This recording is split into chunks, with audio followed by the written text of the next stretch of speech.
what we're really saying here is that when mitochondria work, you can lose weight and feel better eating more. More fuel equals more energy, better thyroid function, better sex hormones, more muscle mass by eating more.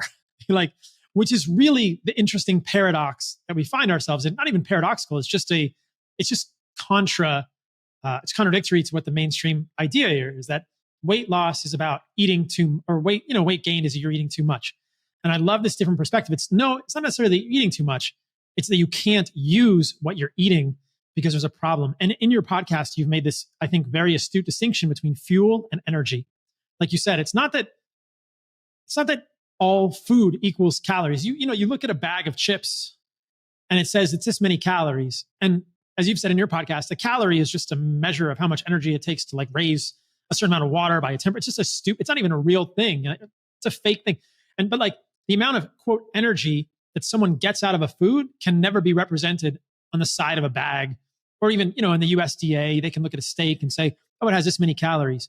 That's really not true. Like, it assumes that your biochemical machinery works. And if it doesn't, all calories are not created equally. And it's not just about eating too much. It's that you're not actually using it. So I think about a car also. And this is basically what we're saying is, if your engine and add to this metaphor if you think, or correct it if you want to, like if your engine is not tuned, it doesn't matter, how much gas you put in the car, how hard you hit the accelerator. You're just never going to get the performance out of the car. You have to have the pistons cycling and the valves, and it's all about the engine and the quality of the engine's mechanical maneuvering once you put gasoline into it. And the gasoline in this case is human fuel, things we eat. And certain fuels are going to be better for that engine. They're going to burn more clean. They're going to make that engine function. So the engine can have problems. The fuel can have problems. The fuel can contribute to engine problems. But basically, it's like if your engine is tip-top shape, then everything is going to be way better. And that's kind of how I think about it. Does that make sense? Totally. Yeah. And as you're getting at, if we ignore this engine problem and just try to step on that gas harder or try to reduce the fuel coming in, we're only going to make the situation worse. We're ignoring the key part there. And as you said, we're not talking about some inborn problem with your mitochondria. They're being affected by the type of food that's coming in, by the type of fuel that's coming in, by the state of your gut health, by how much sunlight you're getting, by your stress. So all of these aspects of our environment are going to affect how well that engine's working. And if we fix that, then we fix our health. Let's start with polyunsaturated fatty acids and seed oils. I want to get to carbohydrates. And for whatever reason, I think probably because I started out podcasting in the carnivore space, there's still a lot of people that listen to my podcast that get triggered when I talk about carbohydrates. We'll get there, and we're going to trigger you guys in the most loving way. But let's start with polyunsaturated fatty acids and seed oils.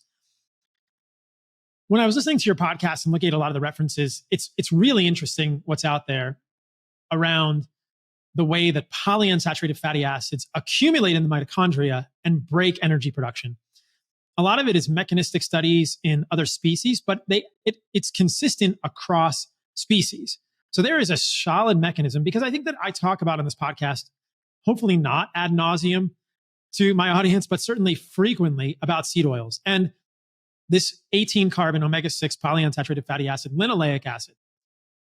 And let's talk about how these polyunsaturated fatty acids, and we can even talk about omega-3s also, but we'll start with omega-6s, or at least make the distinction where it's appropriate.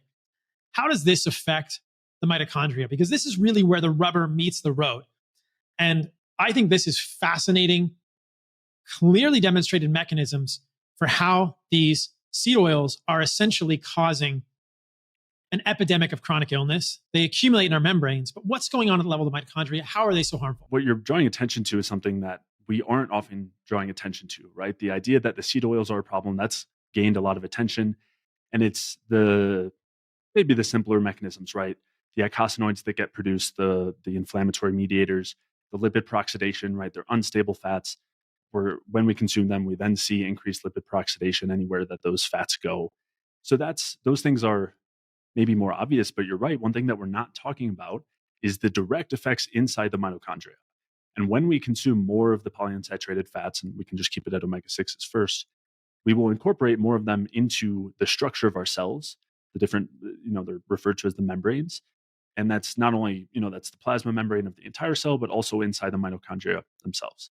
And this has a really dramatic effect on our capacity for efficient energy production. And I think this is more so at play than any other mechanism when it comes to the impact of these polyunsaturated fats on our health. So there's a couple of things that happen, but because of the instability of these fats, when they're used as structural components in these membranes as fats, as phospholipids, they are more permeable to various things crossing through the membrane. And this is specifically going to be different ions like sodium and potassium, as well as the hydrogen ion or proton. And so this has a number of effects. For one, I think we'll start at the proton. So the main way that we produce the actual ATP has to do with creating a proton gradient at the electron transport chain inside the mitochondria, the inner mitochondrial membrane. That proton gradient depends on us being able to essentially pump a lot of protons to one side of this membrane and use the difference in charge as a way to then produce ATP. We use that as energy. When the structure of this membrane has more polyunsaturated fats, it's more permeable to the protons. So instead of maintaining this really strong gradient with all this energy, the protons leak through the membrane. So we're trying to produce all this ATP, but we're not able to create a strong enough gradient to produce as much. And it reduces energy efficiency dramatically, the efficiency of energy production. And there's some really interesting research demonstrating just how much that is that we can get to. So that's one really important area. But then I also mentioned permeability to other ions like sodium and potassium. And the sodium and potassium gradient is also incredibly important to be maintained between the intracellular and extracellular space. And so when we're leaking the sodium and potassium through, we then have to waste a bunch of ATP pumping that back and maintaining that gradient. And these two things together account for a massive shift in the efficiency of energy production when we have more polyunsaturated fats versus less polyunsaturated fats. So, and this is so impactful that there's an entire theory of aging that's based around the saturation of these membranes. And so this is called the membrane pacemaker theory of aging. So as you had mentioned earlier, we've largely been inundated, especially in the mainstream, with what's called the rate of living theory, where the slower we run our engine, the less calories that are coming in, the less energy we produce, the longer we live, because we're just machines and we just wear out over time. And that theory has been shown not at all to be true for a long time now, for decades now. And that's because we're adaptable organisms. And when we aren't just wearing out, we're able to regenerate and heal. And there's a bunch of other intricacies there. However, that theory was, aside just being based out of a theory from the Industrial Revolution, was based on the finding that the animals that have a very high metabolic rate for their body size have a very short lifespan. So if we think like rodents, like mice, they have a very high metabolic rate for their body size, but they don't live very long compared to, let's say, us or apes or elephants, right? That have a much lower metabolic rate relative to lifespan. And so they said, okay, well, the higher the metabolic rate, the faster we die, the faster we age. Now, there was then another finding that totally threw a wrench in this, which is that when you look at the same species, if you just look at all the mice or all the rats or all the dogs or all the apes or all the humans, the ones that have the higher metabolic rates live longer, have a longer lifespan, and age slower. So this totally threw a wrench in that. And so, these pieces have been put together. And what they found essentially is that these organisms that have the high metabolic rate, they don't have a really efficient metabolic rate. They have a very inefficient capacity for energy production. And this is because they have more unsaturated membranes. They have more polyunsaturated fats in the membranes of their mitochondria, of the plasma membranes.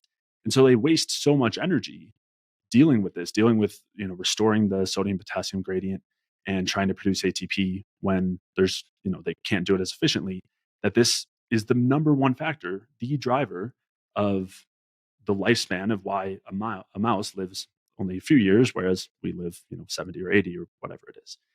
And so this is huge. And part of this is because within each species, there's a range that's kind of a set point, but we can change the saturation of our membranes based on our diet as well within that set point. So this is absolutely huge. This is a massive, massive effect, this inefficiency of energy production in terms of health, aging, and lifespan. And so I would say this is the top factor when it comes to the polyunsaturated fats and how they're affecting us.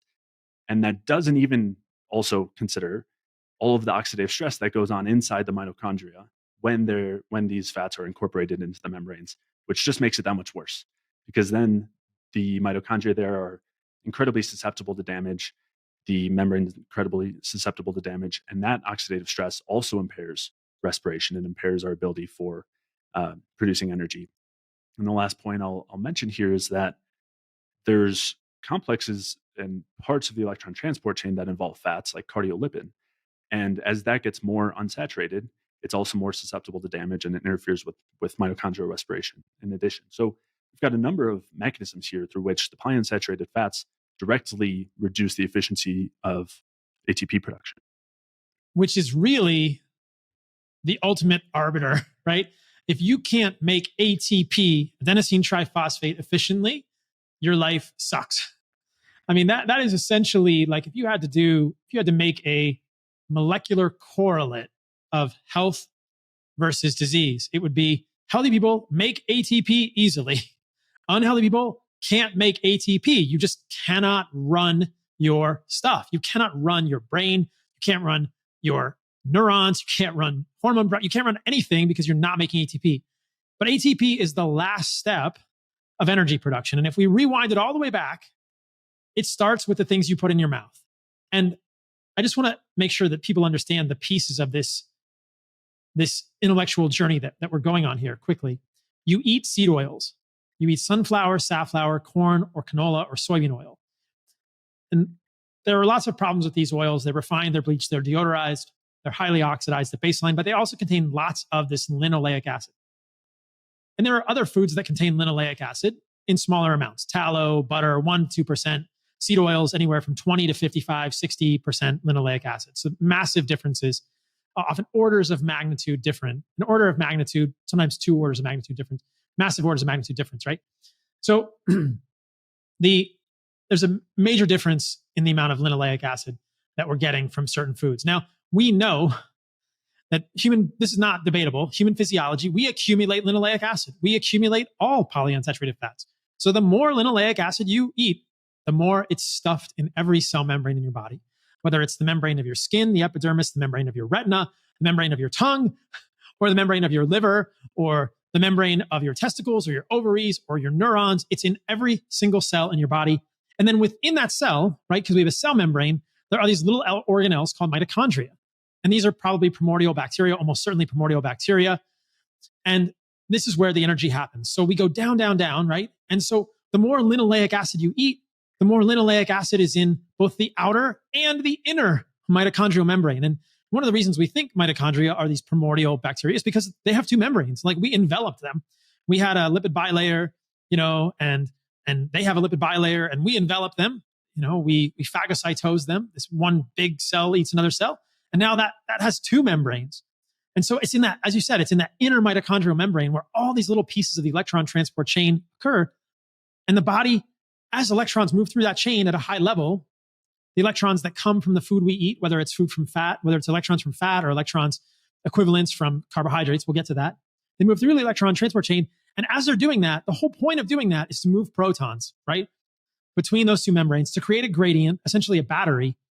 And this evidence that polyunsaturated fats in those membranes makes that battery leaky is so profound. It's like, wait, you're making a battery to run your life, and the linoleic acid makes the battery crappy. It just makes it leak. The polarity of the battery, which is what you need to carry the energy, because at the end of the electron transport chain, those protons move, that gradient you've created moves through this little motor, this microscopic motor called ATPase, and it makes ATP. And if there's not as many protons move through that, you make less ATP. And so this idea that you are leaking, literally leaking proteins, and this has been shown in multiple studies, this proton leak at like a quantum physics level, they can measure this. There's quantum leak of these protons with more linoleic acid in these membranes. That to me is just freaking profound, that you're basically making a really crappy battery. You're just making the engine is bad.